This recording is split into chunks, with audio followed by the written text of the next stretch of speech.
Hello students, मेरा नाम doctor Gajendra पुरोहित है। अगर आप बीएससी कर रहे हैं या बीटेक कर रहे हैं तो कहीं ना कहीं आप अपने इंजीनियरिंग मैथमेटिक्स या बीएससी के सब्जेक्ट हमारे यूट्यूब से पढ़ते हैं फॉर द यूनिवर्सिटी एग्जाम।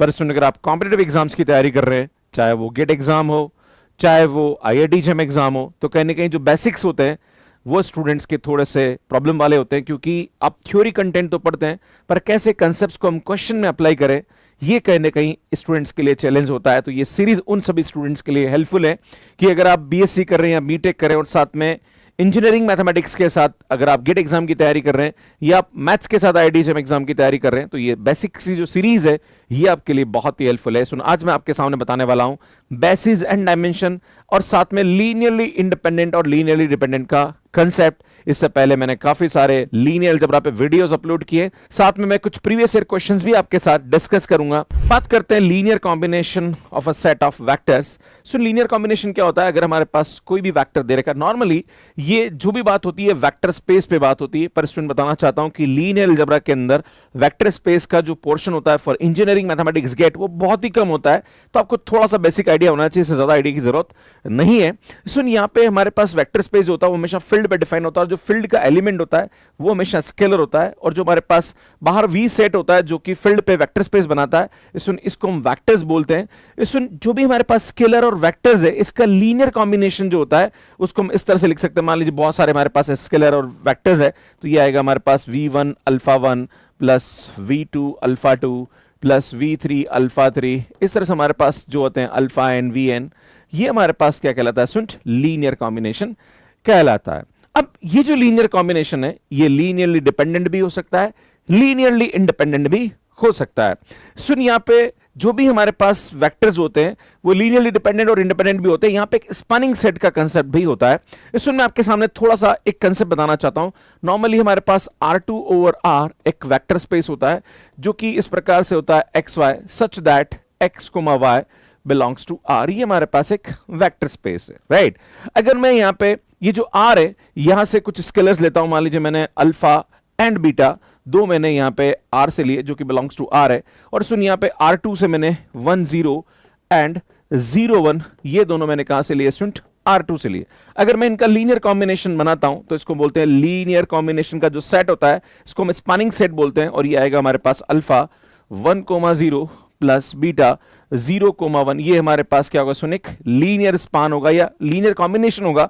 यहां पे अल्फा बीटा कुछ भी हो सकता है। अगर हम अल्फा बीटा की कोई पर्टिकुलर वैल्यू ले तो वो हमारे पास एक लीनियर कॉम्बिनेशन होगा, पर हम अल्फा बीटा यहां से रियल नंबर से ले रहे हैं तो ये हमारे पास जितने भी अल्फा बीटा जो कि R से आ रहे हैं उससे जो भी सेट बनेगा उसको हम क्या बोलेंगे? यहां पे स्पानिंग सेट बोलेंगे, जहां पर हमारे पास अल्फा एंड बीटा जो कि कहां से आ रहा है? स्टूडेंट R से आ रहा है। अगर मैं इस लीनियर कॉम्बिनेशन को जो भी सेट है इसको मैं ढंग से लिखूं तो सुन, यहां पे हम जानते हैं पहला एलिमेंट हमारे पास अल्फा है, यहां पे पहला एलिमेंट 0 है, दोनों को ऐड करेंगे तो ये अल्फा आ जाएगा।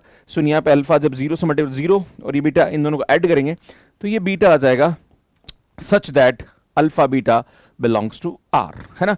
आप देख रहे हो, सुन इन दोनों में कोई फर्क नहीं है, राइट। ये का यही है, बस यहाँ पे अल्फा बीटा आएगा, यहाँ पे XY आएगा, है ना। और ये हमारे पास यहाँ पे क्या रहा? सुन, वेक्टर स्पेस होता है जो कि V ओवर R है। तो ये एक्चुअली देखेंगे तो सुन ये V हमारे पास V के बराबर हो रहा है, या फिर हम इसको ऐसा बोल सकते हैं, सुन ये पूरा का पूरा R2 ओवर R हो रहा है ना। तो सुन, जो LS है वो नॉर्मली जो हमारे पास स्पैनिंग सेट होता है वो या तो वेक्टर स्पेस के बराबर होता है या इसके अंदर कंटेन कर जाता है, राइट, है ना। ये देखने की जरूरत है। तो जो हमारे पास लीनियर स्पान और स्पैनिंग सेट और जनरेटिंग सेट का मतलब हमारे पास LS की बात की जा रही है ना। अगर हमारे पास यहां पे जो वेक्टर्स हैं ये लाइक ये जो मैंने दो वेक्टर्स लिए हैं, अगर ये हमारे पास बेसिस हैं और हम इसका लीनियर कॉम्बिनेशन लेंगे तो सुनिए पूरा का पूरा वेक्टर स्पेस के बराबर होता है, और बेसिस के अंदर जो नंबर ऑफ एलिमेंट होते हैं वो हमारे पास क्या कहलाता है? स्टूडेंट डायमेंशन कहलाता है। तो जो हमारे पास यहां पे जो बेसिस हम ले रहे हैं या जो हम 1 0 0 1 जो हमारे पास R2 से आ रहे हैं, हम इसको यहां पे देखते हैं कि ये हमारे पास लीनियरली डिपेंडेंट है या लीनियरली इंडिपेंडेंट है, और इससे हम डिसाइड करेंगे कि हमारे पास जो स्पैनिंग सेट है वो वेक्टर स्पेस के बराबर होगा या नहीं होगा। अब आपके मन में सवाल उठेगा कि सर अगर ये जो हमारे पास दोनों वेक्टर है ये लीनियरली इंडिपेंडेंट है, कैसे पता पड़ेगा? तो सुन, यहां पे हम दो तरीके से पता कर सकते हैं। अगर हम चाहें तो इसका मैट्रिक्स बना सकते हैं 0 1 एंड 1 0। सुन, यहां पे अगर आप देखेंगे तो इसका जो डिटर्मिनेंट है, अगर ए मैट्रिक्स बनाऊं मैं तो इसका डिटर्मिनेंट हमारे पास क्या है? सुन, नॉन जीरो आ रहा, मतलब ये दोनों वेक्टर जो है ये लीनियरली इंडिपेंडेंट है। लीनियरली इंडिपेंडेंट का मतलब एग्जैक्टली ये होता है कि दोनों में कोई रिलेशन रिलेशन नहीं है। पर अगर मैं आपके सामने ये ले लूं, बाई चांस जो मैंने आपके सामने वेक्टर स्पेस लिया, अगर मैं यहां पे ले लूं कि alpha beta belongs to R, और मैंने यहां पे अगर ऐसा ले लिया 1,0 एंड 2,0, बाई चांस मैंने ऐसा ले लिया है ना, मैंने ये दो वेक्टर ले लिए, बाई चांस मैंने ये दो वेक्टर ले लिए, क्लियर है। अगर मैं इसका एलएस लेता हूं, ध्यान दीजिएगा, है ना, दैट इज स्पैनिंग सेट लेता हूं, तो सुन ये हमारे पास क्या आएगा, अल्फा 1,0 प्लस बीटा 2,0, है ना, जहां पर अल्फा एंड बीटा कहां से आ रहा है, सुन आर से आ रहा है। जब आप इसको देखेंगे तो सुन ये जो एलएस आएगा हमारे पास, ये क्या आएगा, यहां पे अल्फा प्लस 2 बीटा आ जाएगा, और सुन ये हमारे पास 0 आ जाएगा अगर आप देखेंगे, है ना।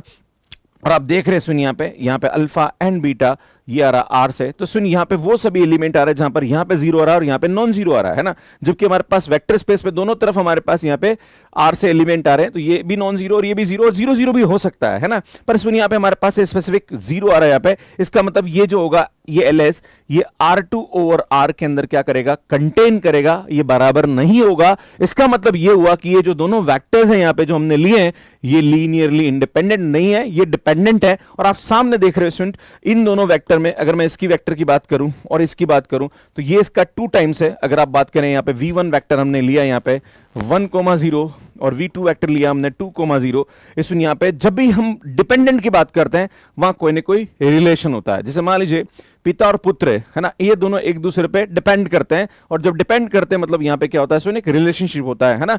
तो जब भी डिपेंडेंसी होती है वहां पे रिलेशनशिप की बात होती है। तो सुन जब भी आप देखोगे इन दोनों वेक्टर को, तो सुन ये जो v2 है वो हमारे पास क्या होगा, 2v1 के बराबर आ रहा है ना, मतलब ये दोनों वेक्टर क्या हो रहे हैं, लीनियरली डिपेंडेंट हो रहे हैं। अब लीनियर डिपेंडेंट को एक तरीके से और भी चेक कर सकते हैं, अगर मैं इसका डिटरमिनेंट निकालूं 1 0 एंड 2 0, ये ए मैट्रिक्स है, तो आप देख रहे हो इसका जो डिटरमिनेंट आ रहा है वो हमारे पास 0 आ रहा है। तो हम इस तरीके से भी चेक कर सकते हैं, राइट। दो तरीके हमारे पास यहाँ पे है, लीनियर कॉम्बिनेशन से भी चेक कर सकते हैं, अगर वेक्टर दोनों में आपस में कोई ना कोई रिलेशन बन रहा है तो उस वाले केस में वेक्टर जो होंगे वो लीनियरली डिपेंडेंट होंगे। अगर कोई दो वेक्टर को आप आपस में रिलेशनशिप में नहीं ले सकते, जैसे हम देख रहे हैं 1 0 और 0 1, तो ये दोनों हमारे पास क्या होंगे, लीनियरली इंडिपेंडेंट होंगे, राइट। तो मुझे लगता है चीजें आपको समझ में आ गई होगी। वही बात करते हैं लीनियरली डिपेंडेंट वेक्टर्स, है ना, जब भी हम किसी लीनियर कॉम्बिनेशन को बराबर 0 पुट कर दें और ये सब के सब स्केलर बराबर 0 ना हो, तो ऐसे केसेस में जो वेक्टर्स होते हैं वो लीनियरली डिपेंडेंट वेक्टर होता है। आपके मन में सवाल उठेगा, सर ये डेफिनेशन समझ में नहीं आई, सर एक्चुअली इसका मतलब क्या हो रहा है। मैं आपके सामने एग्जांपल लेता हूं, राइट। सुन एग्जांपल मैंने लिया, अगर मैं alpha beta belongs to R लेता हूं और मैंने वही लिया 1,0 एंड 2,0, ये दो मैंने वेक्टर लिए जो कि कहां से आ रहे हैं स्टूडेंट, R2 से आ रहे हैं, राइट। अगर मैं इसका लीनियर कॉम्बिनेशन लेता हूं दैट इज 1,0 प्लस बीटा 2,0, बेटा इसको क्या करता हूं मैं 0 करता हूं, भाई इस लीनियर कॉम्बिनेशन को क्या करा मैंने 0, वही ना अल्फा 1 है ना x1 अल्फा 2 x2, वही तो यहाँ पे ये हमारे पास अल्फा बीटा और ये हमारे पास x1 x2 है, लीनियर कॉम्बिनेशन लिया, राइट। अगर मैं आपको देखता हूं यहाँ पे तो सुनिए आएगा अल्फा प्लस 2 बीटा आ जाएगा और ये हमारे पास 0 0 आएगा, बेटा ये हमारे पास 0 के बराबर है, और जब भी 0 के बराबर इसका मतलब ये भी हमारे पास क्या होगा, अल्फा प्लस 2 बीटा 0 हो जाएगा, एंड हमारे पास 0 तो 0 के बराबर हो ही रहा है, तो बेटा ये हमारे पास यहाँ पे आ जाएगा।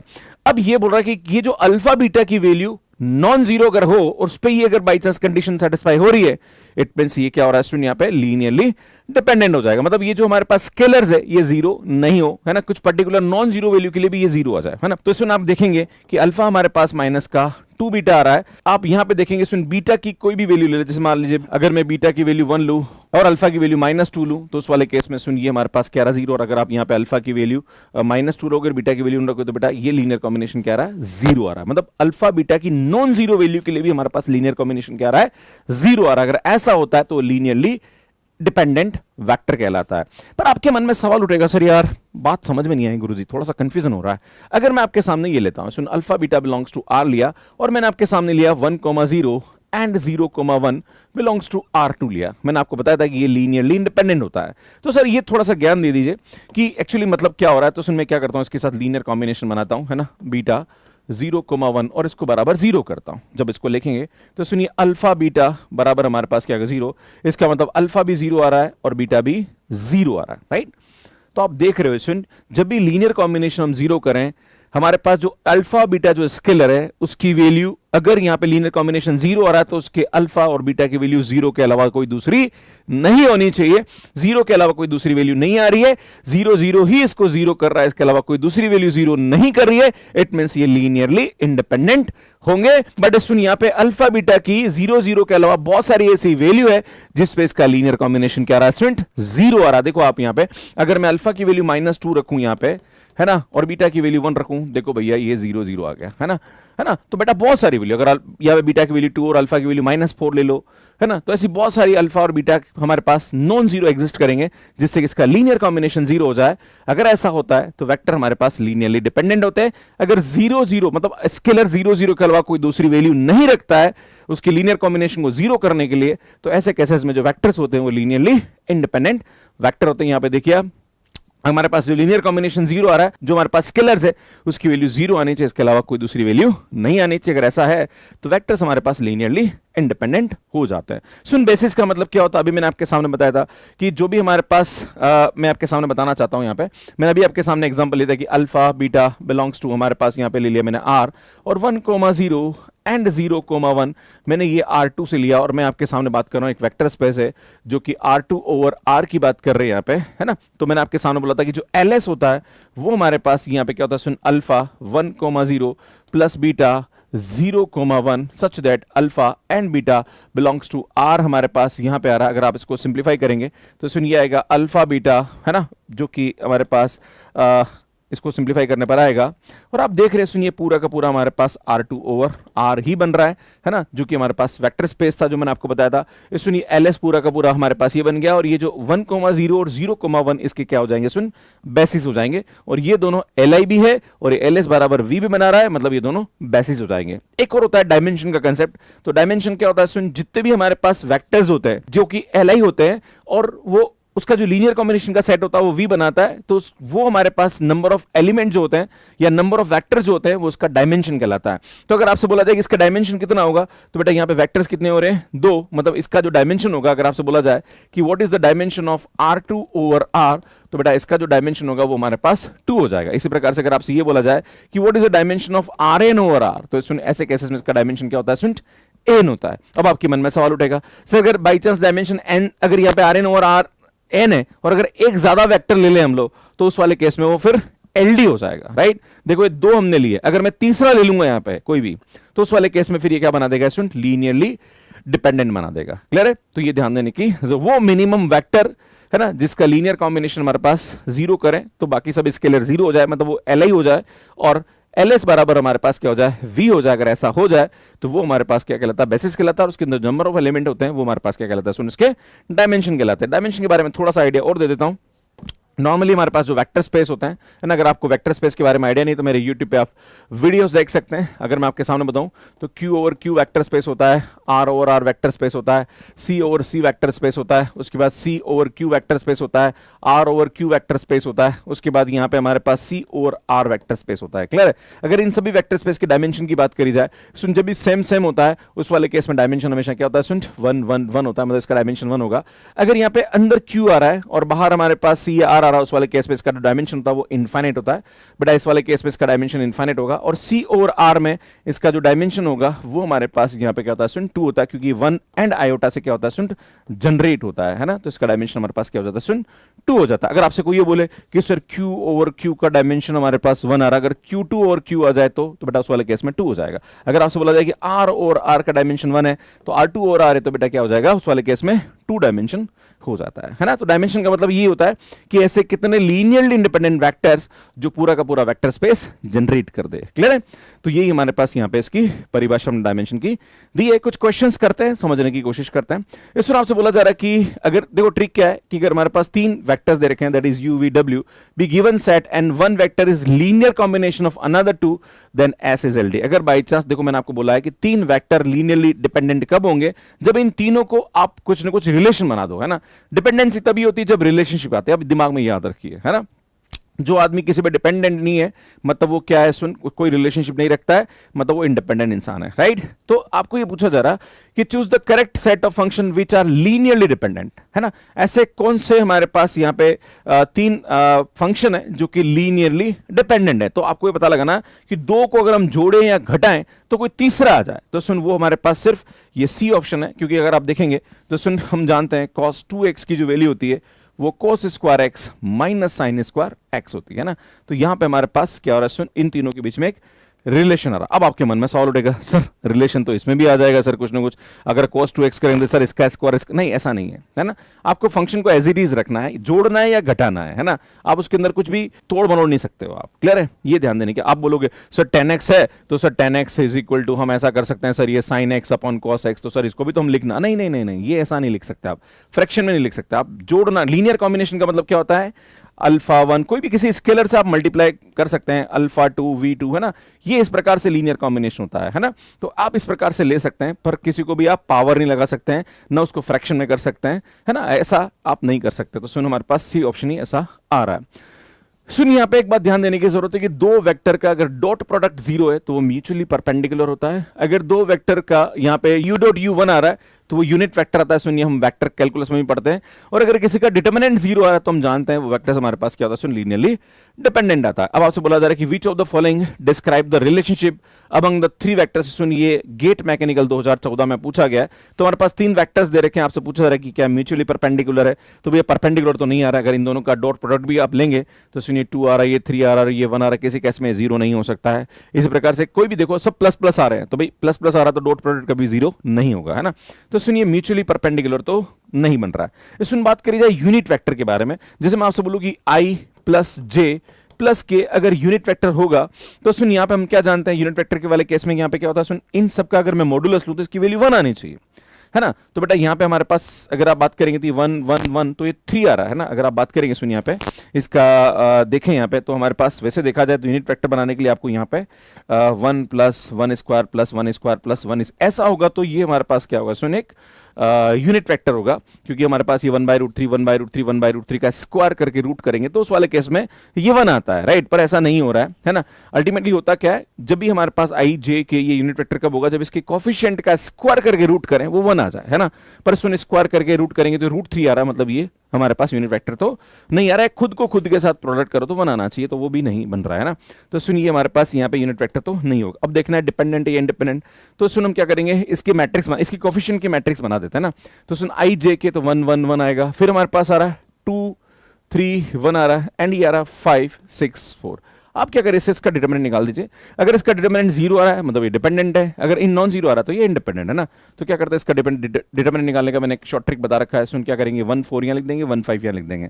अगर आपको ये ट्रिक नहीं पता तो आप मेरे यूट्यूब की जो प्रीवियस वीडियोस जो मैंने अपलोड किए हैं उससे आप पता लगा सकते। सुन क्या करेंगे, ये तो ये आएगा 12 प्लस 12 प्लस 5 माइनस, है ना। सो नेक्स्ट क्या आएगा हमारे पास यहाँ पे ये और ये, तो आप देखेंगे सुनिए आएगा हमारे पास 8 प्लस 15 प्लस 6, राइट। 12 और 12 24 24 और 5 हमारे पास क्या रहा है, सुन 29। इसमें ये आएगा हमारे पास 15 और 8, आई थिंक 15 और 8 23 23 से सुनिए 29 आ रहा है, मतलब 0 आ रहा है, मतलब 0 आ रहा है मतलब ये क्या हो जाएगा, सुन डिपेंडेंट हो जाएगा, ये लीनियरली इंडिपेंडेंट नहीं होगा। इसी प्रकार से हमारे पास यहाँ पे एक रिलेशनशिप होती है, dimension of v1 plus v2 is equal to dimension of v1 plus dimension of v2 minus dimension of v1 intersection v2। इसमें कंप्यूटर साइंस 2014 में गेट में पूछा गया प्रश्न। इसमें आपसे बोला जा रहा है कि डायमेंशन ऑफ v1 जो है हमारे पास यहाँ पे बोला जा रहा है कि डायमेंशन ऑफ v1 हमारे पास 4 दे रखा है, डायमेंशन ऑफ v2 जो है वो हमारे पास भी 4 दे रखा है। आपसे ये पूछा जा रहा है कि v1 एंड v2 का इंटरसेक्शन का डायमेंशन मिनिमम कितना हो सकता है या स्मॉलेस्ट पॉसिबल वैल्यू क्या हो सकती है। इसमें यहाँ पे हमारे पास dimension of v1 plus v2 जो है ये कभी भी वेक्टर स्पेस के डायमेंशन से ज्यादा नहीं हो सकता है, राइट, क्योंकि हमारे पास यहाँ पे 6 डायमेंशनल वेक्टर स्पेस बोल रहा है ना। तो इसका मतलब ये हुआ कि dimension of v1 plus v2 की जो वैल्यू है वो हमारे पास मैक्स टू मैक्स 6 हो सकती है, 6 से कम ही होगी, राइट। अगर मैं इन सब की वैल्यू यहां रखूं, हमें इसकी स्मॉलेस्ट पॉसिबल वैल्यू निकालनी, तो हम बाकी सबको मैक्सिमम कर देते हैं। तो मैं इसकी मैक्सिमम वैल्यू 6 ले लूं, ये तो हमारे पास 4 प्लस 4 दे ही रखा है ना। तो dimension of v1 intersection v2 ले लेंगे, बट इसको ले आइए, तो dimension of v1 intersection v2, तो यार ये आ जाएगा 8 माइनस 6 मतलब 2 आ रहा है, मतलब इसकी जो हमारे पास स्मॉलेस्ट पॉसिबल वैल्यू हो जाएगी वो क्या हो जाएगी स्टूडेंट, 2 हो जाएगी। क्लियर है? तो इस प्रकार से इस क्वेश्चन को सॉल्व कर सकते हैं। सो नेक्स्ट क्वेश्चन आपसे पूछा जा रहा कि ये जो E1 E2 E3 है उसको इस U के साथ लीनियर कॉम्बिनेशन में आपको लिखना है। क्या बोल रहा है कि E1 E2 E3 form an orthonormal basis of 3 dimensional real vector space, then the vector this can be expressed as, मतलब आपसे ये पूछा जा रहा है कि U इज इक्वल टू, यहां पे आएगा alpha 1 E1 plus alpha 2 E2 plus alpha 3 E3। तो सुन यहां पे हमारे पास अल्फा 1 अल्फा 2 अल्फा 3 क्या हो सकता है ये आपसे पूछ रहा है, तो टेंशन लेने की जरूरत नहीं है। तो आपसे एक्चुअली ये पूछा जा रहा कि ये 4,3,-3 is equal to alpha 1,0,2 plus यहां पे हमारे पास अल्फा 2 है ना बेटा, ये आ जाएगा हमारे पास 0,1,0, फिर ये हमारे पास आएगा स्टूडेंट अल्फा 3, ये आएगा स्टूडेंट -2,0,1। अब देखिए स्टूडेंट अगर मैं ये ऑप्शन लेता हूं यहाँ पे, है ना, तो आपको ये ध्यान देने की जरूरत है कि यार भैया हमारे पास यहाँ पे क्या वैल्यू आनी चाहिए, 4 आना चाहिए ना। अगर आप यहाँ पे देखें जो फर्स्ट ऑप्शन की बात करें, राइट, तो अगर मैं आपके सामने ये लिखूँ स्टूडेंट माइनस का 2/5 और ये आ रहा है स्टूडेंट 1 0 2 माइनस का 3 सुन 0 1 0 माइनस का 11/5 इसमें आएगा माइनस का 2 0 1। तो जब आप पहले पहले वाले को जोड़ेंगे, है ना, तो वो हमारे पास इसके पहले के बराबर आना चाहिए, है ना। तो इसका पहला लेते हैं तो सुनिए आएगा इसका पहला माइनस का 2/5, है ना। इसमें इसका पहला तो 0 ही आ रहा है क्योंकि -3 0 से मल्टीप्लाई होगा, और यहाँ पे इसका पहला लेंगे तो सुनिए आएगा हमारे पास 22/5। तो बेटा ये आएगा हमारे पास 20/5 दैट इज इक्वल टू 4। भैया ये पहला बना रहा है, ला रहा है, कोई दिक्कत नहीं है ना। मतलब ये वाला ऑप्शन हमारे पास करेक्ट हो सकता है, चेक करता है सुन। अब इसका सेकंड लेते हैं, तो सेकंड वाले में इसको जब मल्टीप्लाई करेंगे तो 0 आएगा, इसको सेकंड से मल्टीप्लाई करेंगे तो -3 आएगा, और इसको सेकंड बेटा -3 आ रहा, पर यहाँ तो हमारे पास +3 आ रहा है ना। पर हाँ अगर इस माइनस की जगह प्लस हो जाता बाई चांस तो यार ये वाला ऑप्शन करेक्ट हो जाता। तो देखो ये वाला ऑप्शन में माइनस का 2/5 E1 माइनस का 2/5 E माइनस, ये तो आ ही रहा है ना। सुनिए माइनस का 3 E2 माइनस का 3 2 यहाँ भी आ रहा, तो ये दोनों ऑप्शन तो इनकरेक्ट है ना। सुन ये दोनों में से कोई एक हो सकता है, पर सुन यहाँ पे माइनस का 11/5 आना चाहिए, प्लस का 11/5 में गड़बड़ कर देगा, तो मुझे लगता है डी ऑप्शन यहाँ पे करेक्ट हो जाएगा, है ना। आपकी इच्छा है कि सर चेक करके बता दो, है ना। तो बेटा यहाँ पे अगर आप प्लस लेंगे, मैं इस कॉम्बिनेशन की बात कर रहा हूँ, सुन मैं इस ऑप्शन के बारे में बात कर रहा हूँ, यहाँ पे अगर मैं लूँ तो ये प्लस लूंगा यहाँ पे, है ना। तो सुन प्लस वाले केस में +3 हो जाएगा, और थर्ड वाला भी चेक कर लेते हैं, है ना। तो इसमें -2/5 यहाँ करेंगे तो माइनस का 4/5 हो जाएगा, बेटा ये तो 0 हो जाएगा, और ये माइनस का 11/5 हो जाएगा, तो सुनिए होगा माइनस का 15/5 that is equal to minus का 3। बेटा बिल्कुल परफेक्ट है, मतलब डी ऑप्शन हमारे पास करेक्ट आ जाएगा। सो नेक्स्ट क्वेश्चन देखिए क्या बोल रहा है। जब भी हमारे पास कोई भी वेक्टर स्पेस दे रखा है Rn/R, तो उसका डायमेंशन हमेशा n होता है। अगर n से बड़ा कोई वेक्टर ले लें, अगर n से ज्यादा कोई वेक्टर ले लें, तो उस वाले केस में वो लीनियरली डिपेंडेंट वेक्टर्स होते हैं, है ना।